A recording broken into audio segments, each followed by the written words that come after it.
First पहला कुरिन्थियो उसका 12 भाग, फर्स्ट कुरिन्थियोस वर्स 12, 12 का 1 से लेके 11 आयत तक पढ़ेंगे।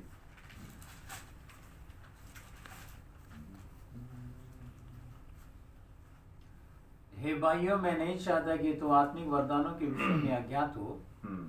तुम जानते हो कि जब तुम अन्य जाति थे तो गूंगी मूर्तियों के पीछे जैसे चलाए जाते थे वैसे चलते थे। इसलिए मैं तुम्हें चुनौती देता हूँ कि जो कोई परमेश्वर की आत्मा की अगुवाई से बोलता है वह नहीं कहता कि यीशु श्रापित है, और ना कोई पवित्र आत्मा के बिना कह सकता है कि प्रभु यीशु प्रभु है। वरदान तो कई प्रकार के परंतु आत्मा एक ही है। सेवा भी कई प्रकार के परंतु प्रभु एक ही है। प्रभावशाली कार्य कई प्रकार के परंतु परमेश्वर एक ही है, जो सब में हर प्रकार का प्रभाव उत्पन्न करता है। कि सबके लाभ पहुंचाने के लिए हर एक को आत्मा का प्रकाश दिया जाता है, क्योंकि एक को आत्मा के द्वारा बुद्धि की बातें दी जाती है और दूसरे को उसी आत्मा के अनुसार ज्ञान की बातें। किसी को उसी आत्मा से विश्वास, किसी को उसी एक आत्मा से चंगा करने का वरदान दिया जाता है। फिर किसी को सामर्थ्य के काम की शक्ति, किसी को भविष्यवाणी, किसी को आत्माओं की परख, किसी को अनेक प्रकार की भाषा, किसी को भाषाओं का अर्थ बताना। परंतु ये सब प्रभावशाली कार्य वही एक आत्मा करवाता है, और जिसे जो चाहता है वह बांट देता है। आमीन। खुदावन के पाक कलाम के पढ़े जाने सुने जाने का आशीष हो। आमीन। यहाँ प्रभु का दास जो पौलुस है आत्मिक वरदानों के विषय में बताता है कि हमारी जो देह है वो किस प्रकार आत्मिक वरदान प्राप्त कर सकती है जब हम मसीह के देह में होके चलते हैं, मसीह की रूह के अनुसार होके चलते हैं। हम संसार में देखते हैं बहुत सी कलीसियाओं में अलग अलग आज के समय में कलीसियाएं हैं, बहुत से संस्थाएं हैं, बहुत से अलग अलग मिशन चल रहे हैं, लेकिन सब मिलके क्या है, एक देह है। खुदावन का कलाम कहता है कि सब मिलके एक देह होके बुलाए गए हैं प्रभु के लिए। हम अलग अलग देह, अलग अलग चीजें नहीं बुलाए गए, सब एक देह होके बुलाए गए हैं। क्योंकि जब दूल्हा आएगा दुल्हन को लेने, वो एक दुल्हन को लेने आएगा। ये नहीं कि हम अलग अलग सोचे कि भाई मैं इस मिशन का, वो मिशन वाले तो चले जाएंगे, ये मिशन वाले नहीं जाएंगे।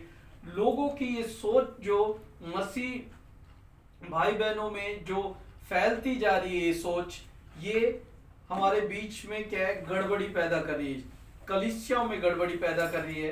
क्योंकि कलीसियाओं में ज्यादातर ये फूट की बातें आ चुकी है कि भाई आने वाले समय में इतने लोग कलीसिया में उठाए लिए जाएंगे, उतने लोग उठा लिए जाएंगे, या जो सफेद वस्त्र पहनते हैं वो उठा लिए जाएंगे। ये सब बातें, तर्क वितर्क की बातें, ये सब बातें, फूट की बातें ये कलीसिया में भर दी गई है। खुदावन का रूह कहता है कि आप वस्त्रों से, मतलब जो हम वस्त्र से कोई फर्क नहीं पड़ता कि हम कौन से वस्त्र पहनते हैं। डिपेंड ये करता है कि हमारी आत्मा परमेश्वर के इस्तेमाल के योग्य है या नहीं। वस्त्र हम कैसे पहनते हैं वो डिपेंड नहीं करता, लेकिन ये है कि कलीसिया में जब हम वस्त्र पहनते हैं तो एक साधारण वस्त्र जो परमेश्वर को भाए, परमेश्वर की कलीसिया को भाए, ऐसे वस्त्र जब हम पहनते हैं अच्छा है। लेकिन हर एक चीज का एक रूल है, हर एक चीज का एक नियम ठहराया गया है कलीसिया के द्वारा, बाइबल के द्वारा। परमेश्वर ने हर एक कार्य यूं ही नहीं कह दिए, या परमेश्वर ने जो समय ठहराया या परमेश्वर ने जो दिन ठहराया ऐसे ही नहीं ठहरा दिया। हर एक चीज का, हर एक दिन का एक नियम है। अगर परमेश्वर ने 6 दिन में कार्य करे तो 7वां दिन परमेश्वर ने विश्राम का दिन ठहराया, परमेश्वर की महिमा का दिन ठहराया। हालेलुया। वो यूं ही नहीं ठहरा दिया गया। ऐसे ही परमेश्वर ने जब कलीसिया को ठहराया तो कलीसिया के लोगों को जब परमेश्वर ने कहा कि हमें एक देह होके चलना है, तो हर एक को क्या है कि उसका जो मोटिव है वो एक ही होना चाहिए। ये नहीं कि उस दूसरे का मोटिव अलग होएगा, उसका मोटिव अलग रहेगा। हम सब एक देह होने के लिए बुलाए गए हैं। हालेलुया। क्योंकि जब हम एक देह होके बुलाए गए हैं तभी परमेश्वर का आत्मा हमारे अंदर काम करेगा। अगर वो कहेगा नहीं मैंने तो खंबा बनना है, दूसरा कहेगा मैंने तो सड़क बनना है, तीसरा कहेगा मैंने तो पेड़ बनना है, तो वो चीजें क्या है, हमारे जो मोटिव है, जो आत्मिक दौड़ है, उससे हमें विचलित कर सकती है, उससे हमें गुमराह कर सकती है। मेन मोटिव क्या है, हमें परमेश्वर की दुल्हन होके परमेश्वर के राज्य में प्रवेश करना है। हालेलुया। जब दुल्हन, खुदावन का कलाम जो पौलुस कहता है कि मैं क्या करता हूं कि कलीसिया को, तुम जो कलीसिया है उसको क्या है, पवित्र रख के परमेश्वर की निष्कलंक मेमने के रूप में, जो आने वाला मेमना, उसके पास सौंप दे, उसको दुल्हन के समान सौंप दे, ताकि वो जो मेमना जब आता है तो वो मेमने और उसका विवाह जब होता है तो आराम से वो मेमना, जो दुल्हन है वो बुलाई जा सके। लेकिन उसी मेमने को बिगाड़ने के लिए शैतान इस संसार में काम कर रहा है। आप देखिए कि किसी घर में जब किसी बेटी की शादी होती है, किसी बहन की शादी होती है, तब क्या करते हैं, कुछ समय ठहराया जाता है कि वो बेटी घर में ही रहती है, हफ्ता या 10 दिन लगा लीजिए, शादी के जस्ट फिर उसके बाद वो कहीं नहीं निकलती, वो घर में ही रहती है, ना वो बगल वाले घर में जाएगी या बाहर भी नहीं निकलेगी, वो घर के अंदर ही रहेगी। क्यों? क्योंकि एक समय ठहराया गया है, उससे एक रूल ठहराया गया है, कलीसिया के थ्रू या परिवार के थ्रू या बुजुर्गों के थ्रू, ये एक रूल ठहराया गया। ऐसे ही जो कलीसिया है, जब दूल्हा आने वाला है तो कलीसिया को क्या करना चाहिए, एक हमें एक साथ होके आराधना करनी है, प्रार्थना करनी है, ताकि बाहर निकल के हम ये ना सोचे कि हम बाहर निकलें और बाहर की शैतान हम पे हावी हो। क्योंकि जहां हम अपने आप को फ्रीडम महसूस करेंगे, वहां उसका काम हमारे जीवन में होने शुरू हो जाएगा। जहां हम इकट्ठे होके उसकी आराधना करने लगेंगे, वहां क्या है, शैतान दूर रहेगा, क्योंकि वो ये जानता है कि दूल्हा उसका आने वाला है। हालेलुया। मेरे अजीजों, 2 टाइप के दूल्हे आने वाले हैं, एक झूठ का दूल्हा, एक सत्य का दूल्हा। 2 टाइप के दूल्हे आएंगे इस संसार में। एक है शैतान, जो उसकी दुल्हन को पकड़ना चाहता है, और प्रभु यीशु मसीह क्या है, वो दूल्हा अपनी दुल्हन को लेने के लिए आने वाला है, लेकिन शैतान क्या है, उस दुल्हन को ले जाना नहीं देना चाहता। इसीलिए उसके जीवन में वो ऐसे ऐसे पापों को डालता है, ताकि क्या है, उसकी दुल्हन उस पाप में शामिल हो जाए और दूल्हा आए तो उस दुल्हन को ना लेके जाने वाला बनता है। तो मेरे अजीजों, खुदावन के कलाम हमारे पास है, प्रभु का वचन हमारे साथ जब मर्जी हम कैरी कर सकते हैं, जब मर्जी हम पढ़ सकते हैं, कोई बाउंडेशन नहीं, कोई इस पे विरोध नहीं है। लेकिन प्रभु का समय आने वाला है जब ये वचन भी हमारे जीवन में नहीं काम करेगा, ये उठा लिया जाएगा। 2000 साल से, मैंने पहले भी बताया, 2000 साल हो गए, जो महिमा का द्वार है, जो अनुग्रह का द्वार है, वो खुला हुआ है, लेकिन ये द्वार, खुदावन का कलाम कहता है, वो एक दिन बंद होएगा, जब यहां से क्या है, शांति उठा ली जाएगी, आनंद उठा लिया जाएगा पृथ्वी पे। फिर क्या रहेगा, कलेश रहेगा सिर्फ। तब जब प्रभु यीशु मसीह आके उठा लिया जाएगा, तब क्या होगा, चर्चेस सारे खाली पड़े होंगे। तब उसमें जितने लोग जा जाके प्रार्थना, जो हम जिन्हें बुलाते रहते हैं ना, बहुत से ऐसे लोग होंगे जो कलीसियाओं में ही बैठे रहेंगे सारा दिन, सोचेंगे शायद प्रभु आज मुझे बुला ले, शायद प्रभु आज मुझे उठा ले, दोबारा आ जाए बुलाने के लिए। क्योंकि वो समय, वो जो प्रभु उठा लिए गए, वो दुल्हन उठा ली गई है, उसके बाद पास्टर को बुलाने की जरूरत भी नहीं है, वो खुद ही पहुंचे होंगे कलीसिया में, रात दिन वहीं बैठे रहेंगे, क्योंकि हमें प्रभु अब तेरी चिंता है। जैसे नूह के समय, खुदा उनका कलाम कहता है, जैसे नूह के समय में हुआ, वैसा ही प्रभु के, मनुष्य के पुत्र के आने के समय में भी होगा। आज पास्टर लोग जा जाके गलियों में, आप इंडिया में जाके देखें, लोग प्रचार करने जा रहे हैं पास्टर लोग, और पीछे से पत्थरों से मार रहे हैं उन्हें, कोई डंडे से मार रहा है, कोई लाठी से मार रहा है, कोई उनके ऊपर पानी गिर रहा है, कोई कुछ गिर रहा है, कोई कुछ ऐसे, कोई कपड़े फाड़ रहा है, कोई उनके थप्पड़ मारे, नाना प्रकार से उन्हें ताड़नाएं दी जा रही है। वो क्या कर रहे हैं? खुदावन का कलाम बांट रहे। नूह के समय में भी नूह ने ऐसे ही कलाम बांटा था। प्रभु ने नहीं कहा कि तू उसे लोगों को कलाम बांट, तू लोगों को जाके ये प्रचार करके मैं उठाने। सिर्फ परमेश्वर ने नूह को यही कहा था कि तू अपनी किश्ती बना ले बस। 100 साल तक वो किश्ती बनाता रहा, लेकिन 100 साल तक वो प्रचार भी करता रहा कि मन फिरा ले मन। आप ये सोचिए, 100 साल तक एक व्यक्ति प्रचार कर रहा है, लेकिन एक भी व्यक्ति ने मन नहीं फिराया।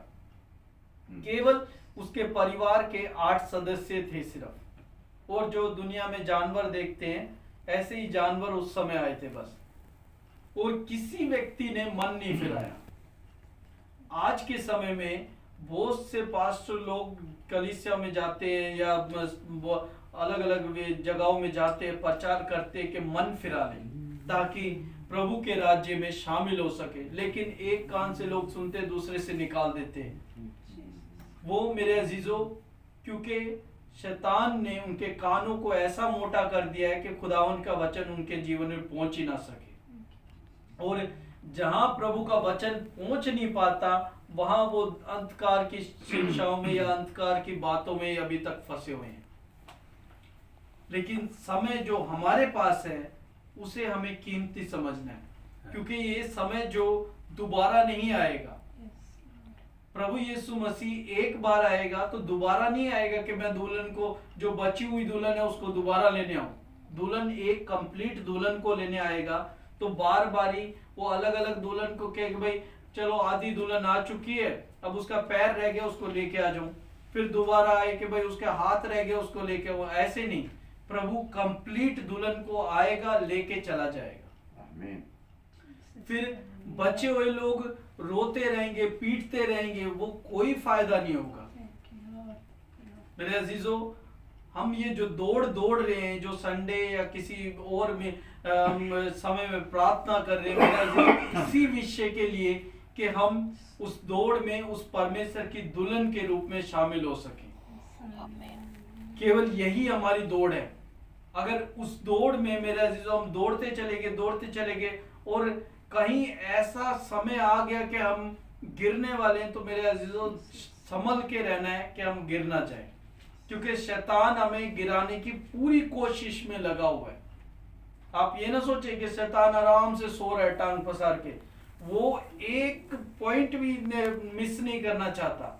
जैसे मसीह व्यक्ति हम कई बार मिस कर देते हैं, कई चीजों को मिस कर देते हैं, बाइबल पढ़ना मिस कर देते हैं या प्रार्थना करना मिस कर देते हैं। चलो कोई बात नहीं, आज नहीं तो कल पढ़ लें, कल 5 मिनट एक्स्ट्रा पढ़ लें। शैतान एक पल भी आपको मिस नहीं करना चाहता कि भाई एक अगर मिस कर दिया ना तो भाई वो प्रभु की दुल्हन के रूप में चला जाएगा। एक क्षण भी शैतान सोता नहीं है, वो भी जागता रहता है कि भाई कहाँ किसे पकड़ूं और फाड़ खाऊं, ताकि मसीह की दुल्हन के रूप में ये व्यक्ति, ये बहन, ये भाई ये शामिल ना हो सके। वो ताक में लगा रहता है। खुदावन का कलाम कहता है वो ताक में लगा रहता है हमारे, ताकि पकड़ के प्रभु की दौड़ में से उस व्यक्ति को हटा दे। और जितने हम हटते चल जाते उतनी दुल्हन पीछे पीछे जाती जा रही है, और जो सारी शिक्षाएं जो चर्च में नहीं होनी चाहिए ऐसी शिक्षाएं शामिल होती जा रही कलीसियाओं में। आज कलीसियाओं में आप देखिए, प्रभु यीशु मसीह जब प्रचार करते थे तो प्रचार एक जगह पहाड़ पे बैठ गए, प्रचार करने लग गए। कितने दिन हो गए थे उन्हें प्रचार करते हुए? 3 दिन से वो प्रचार कर रहे हैं। 3 दिन के बाद कह रहे हैं कि भाई तुम्हारे पास कुछ खाने को है। आप ये सोचिए, 3 दिन तक वहां प्रचार चल रहा है और 3 दिन तक वो बैठे हैं, प्रचार सुनते रह रहे हैं। आज अगर किसी कलीसिया में या किसी अनाउंसमेंट हो जाए कि आज फास्टिंग प्रेयर है, तो आधे तो जने वैसे नहीं आएंगे, और अगर आ भी गए तो अलग अलग टाइम में, पास्टर जी मेरा ये समय, मेरा इतना टाइम है, उतना टाइम करके निकल जाएंगे। तो मेरे अजीजों, आप ये सोचिए हम किस दौड़ में शामिल होना चाहते हैं? सांसारिक दौड़ में शामिल होने के लिए आए हैं या प्रभु की दौड़ में शामिल होने के लिए आए हैं? हम अपने जीवन में अगर प्रभु को यहाँ समय नहीं दे पा रहे तो वहां कैसे समय दे देंगे? हम सोच रहे हैं कि भाई हम वहां चले जाएंगे तो अच्छे से हम प्रभु को ही समय दें। अरे प्रभु को वहां जाएंगे, वहां जाने के लिए ही तो प्रभु की यहाँ दौड़ चल रही है कि मैं उस दौड़ में पूरी तरह से शामिल हो सकूं। एक भी पॉइंट अगर मिस कर दिया तो आप सोचिए हम नहीं जा पाएंगे। परमेश्वर का कलाम क्या कहता है? परमेश्वर पूरी तरह से अपने वायदों से, अपने कार्यों से स्ट्रिक्ट है। हम ये ना सोचे प्रभु अनुग्रह, प्रभु ने यमुना की नील में कह दिया कि मैंने जगत से ऐसा प्रेम किया कि अपने इकलौते पुत्र को दे दिया। वो दे दिया, लेकिन अब प्रभु के हाथ में न्याय है। वो न्याय के अनुसार ही एंट्री करने देगा, बिना न्याय के एंट्री नहीं है। कहीं हम सोच रहे हैं कि प्रभु ने कह दिया तो वो प्रेम करने वाला है। खुदावन का कलाम कहता है कि जो मेमना है और जो सिंहासन पे बैठा है उसकी आग से मुझे बचाओ। वहां जो भीड़ है वहां क्या कहती है कि उस मेमने की आग से मुझे। हम सोचते हैं कि प्रभु यीशु मसीह प्रेम करने वाला है, प्रेम करने वाला है। वो आग जो प्रभु यीशु मसीह में से जो निकलती है ना, वो ऐसी भस्म कर देती है मनुष्य को कि सोच भी नहीं सकते। इतना गुस्सा प्रभु यीशु मसीह के अंदर है। हम तो सोचते हैं कि नॉर्मल ही है। प्रभु यीशु मसीह प्रेम करता है। प्रेम करने के लिए प्रभु यीशु मसीह आज से 2000 साल पहले आया था, अपना लहू को बहा दिया था। लेकिन अब ये नहीं कि डेली प्रेम करता ही रहेगा प्रभु यीशु मसीह। प्रभु ने कलाम में लिखा, प्रकाशित वाक्य में साफ कह दिया, जो जैसा कर रहा है फिर प्रभु ने उसके हाल पे उसको छोड़ दिया कि भाई जो गुनाह करता है करता रहे, जो पाप करता है करता रहे, जो चोरी करता है करता रहे। लेकिन ये ध्यान रखे कि जब प्रभु आएगा और हर एक बात का न्याय करेगा। न्याय हमारे दिमाग में हमेशा रहना चाहिए कि परमेश्वर दुल्हन को लेने आएगा तो ऐसे ही नहीं दुल्हन को लेने आए, वो प्योर दुल्हन को लेने आएगा जो पूरी तरह से निष्कलंक, 1% का पाप भी नहीं चाहता परमेश्वर हमारे जीवन में। तो मेरे अजीजों, अगर हमारे जीवन में अगर 1% का भी कुछ है तो भी नहीं होना चाहिए। आप पुराने नियम में उदाहरण देख सकते हैं मूसा के विषय में। मूसा को परमेश्वर ने कहा जाके सिर्फ उस पहाड़ के सामने पानी मांगना, उस चट्टान के सामने। लाठी के विषय में कुछ बोला ही नहीं था, लेकिन उसने लाठी चला दी वहां पे। आप ये सोचिए, कुछ इतना बड़ा गुनाह नहीं था, लेकिन उससे पहले जब परमेश्वर ने बोला था कि वहां उस चट्टान पे जाके लाठी चलाना, तो वही उसके माइंड में सेट था कि भाई वहां पे दूसरी चट्टान के पास में प्रभु ने बोल दिया, तो अपना उसने थोड़ा सा और जोड़ के जाके वहां लाठी चला दी। तो मेरे अजीजों, वो बात परमेश्वर को पसंद नहीं आई। आप ये सोचिए, 1 पॉइंट की बात थी सिर्फ, लेकिन परमेश्वर को पसंद नहीं आई। परमेश्वर ने कहा उस चट्टान में मैं था। तो पिछली चट्टान में भी प्रभु ही था जहां पे पानी बरसा लाठी मारने के थ्रू, लेकिन यहां प्रभु की आज्ञा थी कि यहां पे सिर्फ जाके बोलना है, वहां पे लाठी चलाना है। तो आप सोचिए, 1 पॉइंट में उसको सीधा ये कह दिया तू देख सकता है लेकिन जा नहीं सकता। हम कहां जाना चाहते हैं? स्वर्ग में, जहां पे कंटिन्यू परमेश्वर रहता ही है। जिस स्थान में उसकी महिमा होती है, जिस स्थान में उसका राज्य होता है, वहां जाना चाहते हैं और दुल्हन के रूप में जाना चाहते हैं। तो सोचिए हम कितनी बार परमेश्वर की आज्ञा तोड़ते हैं। उसने तो 1 बार तोड़ी थी, उसको उस जगह पे जाने नहीं दिया था। और हम कितनी बार अपने जीवन में इस छोटी छोटी आज्ञाओं को तोड़ते रहते हैं। तो मेरे अजीजों, हम कितनी बार परमेश्वर से दूर होते जा रहे हैं। खुदावन का कलाम हमारे पास है। अगर आपको 1% का डाउट है तो आप पीछे के इंजील में जाके पढ़ सकते हैं। खुदावन के इंजील में साफ लिखा है कि किस तरह परमेश्वर ने अगर दुख दिया है तो परमेश्वर ने उन्हें निकाला भी है। इजराइलियों को समस्या दी है तो उस मुसीबतों में परमेश्वर ने निकाला भी है। लेकिन ये नहीं कि कंटिन्यू करते रहे गुनाह करते रहे, तो परमेश्वर ने छोड़ दिया उनके हाल पे, जाओ जो करना तुम कर लो। और यही प्रकाशित वाक्य में प्रभु ने साफ कह दिया, जो जैसा कर रहा है करता रहे। अब प्रभु बार बार हमें नहीं समझाएगा, लेकिन हर कलीसियाओं में पासवान हमें यही समझाते हैं कि अपने पापों से छुटकारा पालो क्योंकि समय निकट है। खुदावंद का कलाम हमारे पास है, प्रभु का वचन हमारे सामने पढ़ सकते हैं। सच में प्रभु प्रेम करने वाला है, लेकिन प्रेम करने वाला है उसके साथ साथ वो न्याय करने वाला भी है। ये ना सोचें कि सिर्फ प्रभु प्रेम करता है तो न्याय छोड़ देगा, वो हम छोड़ सकते हैं। कई बार हम अपने बच्चों से प्रेम करते हैं तो उन गलतियों को छोड़ देते हैं, लेकिन प्रभु प्रेम करता है तो वो अपना प्राण भी दे सकता है। खुदावंद का कलाम कहता है कि वो एक ऐसा चरवाहा है जो अपनी भेड़ों के लिए अपने प्राण को दे सकता है, लेकिन ये नहीं कि अपने बाप के डिसीजन बदल दे। खुदावंद का कलाम साफ कहता है, पिता ने जो ठान लिया कि न्याय होएगा तो न्याय होएगा, वो उस चीज को बदल नहीं सकता। प्रभु ने अगर ठान लिया कि हर एक मनुष्य का न्याय होएगा तो अवश्य न्याय होएगा। न्याय बिना हम प्रवेश नहीं कर सकते उस जगह पे।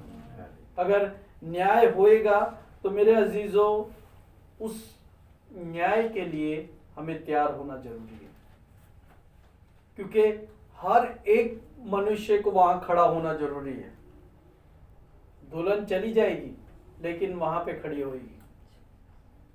जितने भी मनुष्य, चाहे प्रभु यीशु मसीह आने से पहले भी जो जा रहे हैं, उनका भी न्याय होएगा वहां पे, और हो भी रहा है। ऐसे ही हर एक मनुष्य का न्याय होएगा, चाहे वो किसी भी तौर से होएगा, वहां प्रभु का न्याय होना अवश्य है। तो मेरे अजीजों, अपने आप में हम जितने भी दिन इस पृथ्वी पे, हमें नहीं मालूम कि हमारा कौन सा आखिरी दिन है, कितने समय हमने जीना है इस पृथ्वी पे, लेकिन हर दिन हम प्रभु का ऐसा बर्तन होके तैयार रहें कि प्रभु इस्तेमाल में लेके आए हमें। ऐसा नहीं कि शैतान हमें इस्तेमाल करे, क्योंकि एक शैतान स्वामी बना हुआ है संसार का, एक प्रभु यीशु मसीह आत्मिक स्वामी बना हुआ है हमारा। तो हमें ये ध्यान रखना है कि हम किसके हाथ में जाएं, शैतान के हाथ में या प्रभु यीशु मसीह के हाथ में। क्योंकि प्रभु यीशु मसीह अगर हमें साथ ले जाने के लिए तैयार है तो वो उस हिसाब से ही चाहता है कि मेरी दुल्हन में ये क्वालिटियां होनी चाहिए, इस तरह से उसका बनना संवरना, या इस हिसाब से उसका चलना फिरना, या इस हिसाब से उसका बात करना, हर एक क्वालिटी प्रभु चाहता है। वो क्वालिटी आपको बाइबल में ही मिलेगी। आपने पढ़ना हो तो बाइबल में जाके पढ़ सकते हैं। अगर शैतान की क्वालिटी है वो तो भरी पड़ी है, वो आपको बाइबल में पढ़ने की जरूरत ही नहीं। शैतान पूरे संसार में भरमाने के लिए तैयार खड़ा है।